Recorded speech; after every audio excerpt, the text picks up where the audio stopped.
True stories. I just got back from Buffalo, New York, about 3 weeks ago. I was up there visiting some family, and it was hot. Oh, it was hot. Do you know it gets hot up north? I'm a Florida boy myself, but it gets hot up north. We decided, we were actually in northeastern Ohio, and we decided to go over to Niagara Falls for a visit, which is right near Buffalo, New York. And we got in the car, quite comfortably drove over there, paid our money to get on the boat, the Maid of the Mist, and rode down into the middle of Horseshoe Falls, which was wonderful because you get cold and wet, which on a hot afternoon is really fun. Really nice. Comfortable trip.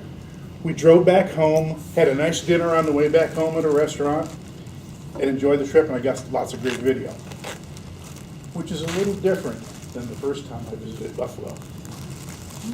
Back when I was about 12, my mother was a widow, and she was being courted by a prince who knew her from up north, and we were living in Florida. And he came down for a visit and said, "I'll take you and the boys on vacation with me. We'll go camping up in the Adirondacks. Would you like to go?" She goes, "Oh yeah, that sounds good, great." But, being a good Catholic girl, she wanted a chaperone or an escort. So she invited her best girlfriend and her best girlfriend's daughter to go with her. Now my brother and this girl were about 14 years old. And they hated each other. I was 12, and I didn't know anything about girls yet. And my mother and her best friend were rivals years before for this prince. Oh, God. Now, was this a setup for a good time? Oh, yeah. Sure.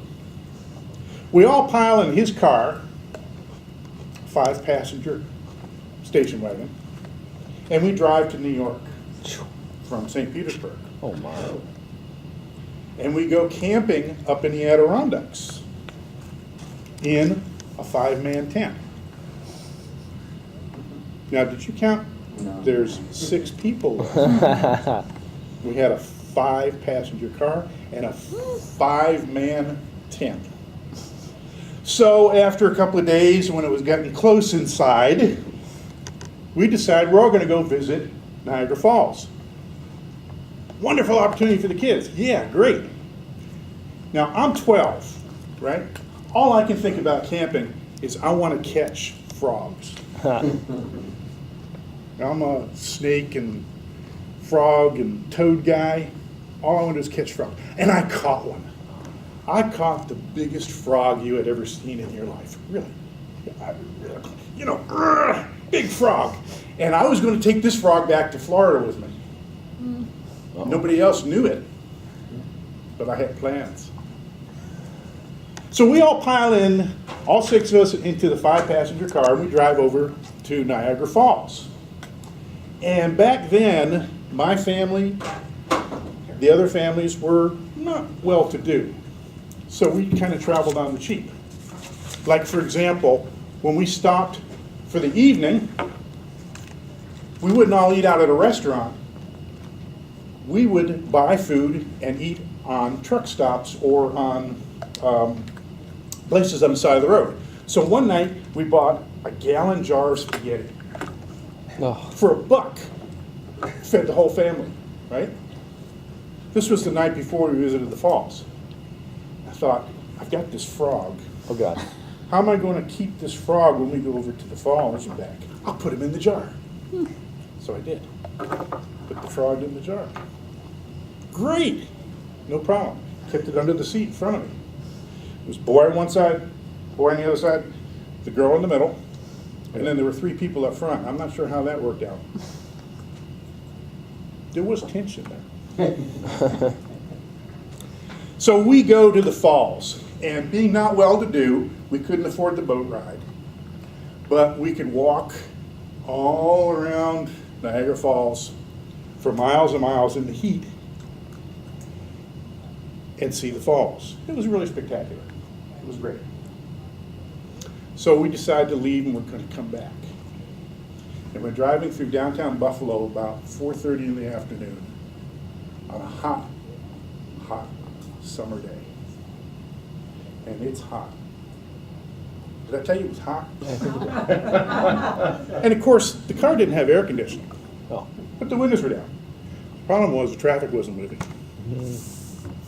And I'm getting worried about my frog. So I looked down and I realized I had put the frog into the jar, but I hadn't washed the jar out first. Oh. So he had a little bit of spaghetti on him. He didn't look real happy. I take the jar very quietly, unscrew the lid. Just going to give him a little bit more air. Right? Probably even more. He's been stuck in this jar all day while we were visiting the falls. Open the jar. The frog immediately leaps out of the jar and into the lap of the girl, who screams bloody murder, jumps over the seat into the lap of her mother. Everybody is screaming. Now, a frog in a jar for a couple days doesn't smell too well. So I immediately get a very strong whiff of what was in the jar. And I lean out the window this way with whatever spaghetti was left in my stomach spraying out over downtown Buffalo. My brother, who was on the other window seat, was doing the exact same thing.